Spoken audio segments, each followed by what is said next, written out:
C'est l'esprit qui vivifie, la chair ne sert de rien. Les paroles que je vous dis sont esprit et vie. Seigneur, à qui irions-nous? Tu as les paroles de la vie éternelle. Jean 6, 63, 168. Dieu nous a aussi rendus capables d'être ministres de la nouvelle alliance, non de la lettre, mais de l'esprit. Car la lettre tue, mais l'esprit donne la vie. 2 Corinthiens 3, 6. Notre Seigneur venait de dire qu'il était le pain de vie. Jean 6, 48. Que sa chair et son sang étaient nourriture et breuvage de vie éternelle. Plusieurs de ses disciples avaient trouvé cette parole dure, impossible à comprendre.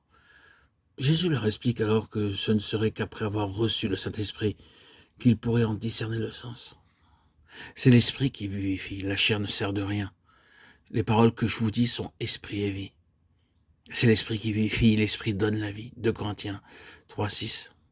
Nous avons là en quelque sorte une définition de l'esprit, comparée avec 1 Corinthiens 15, 45, où il est dit que le dernier Adam est un esprit vivifiant, soit dans la nature, soit dans la grâce. Toujours l'esprit est le principe actif qui donne la vie.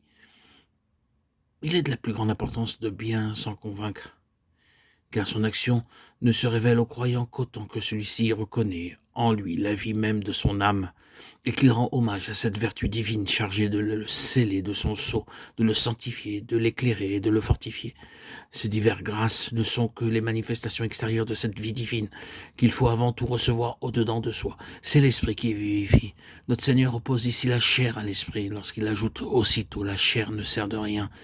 Il n'entend pas par là la chair source de péché, mais la chair occupée de choses religieuses, la force morale par laquelle l'homme naturel, mais aussi le croyant, non entièrement soumis à l'esprit, cherche à servir Dieu, à connaître et posséder les choses divines.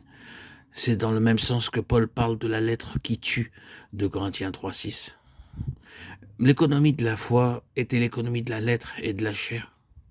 Quoiqu'elle offrit une certaine grandeur et que les privilèges d'Israël fussent notoires, cependant, comme le dit Paul, ce qui était glorieux ne l'a point été à cause de cette gloire qui lui est supérieure. En effet, si ce qui était passager a été glorieux, ce qui est permanent est bien plus glorieux. 2 Corinthiens 3, 10, 11. Et Christ lui-même témoigne de la même vérité, tant qu'il fut dans la chair, avant que par la rupture du voile de la chair, l'économie du Saint-Esprit pût remplacer celle de la chair. Ces paroles n'avaient pas sur ses disciples tout l'effet qu'il aurait voulu. C'est l'esprit qui vivifie, la chair ne sert de rien. Notre Seigneur confirme la vérité de ce qu'il venait de dire en ajoutant encore « Les paroles que je vous dis sont esprit et vie ». Jean 6, 63.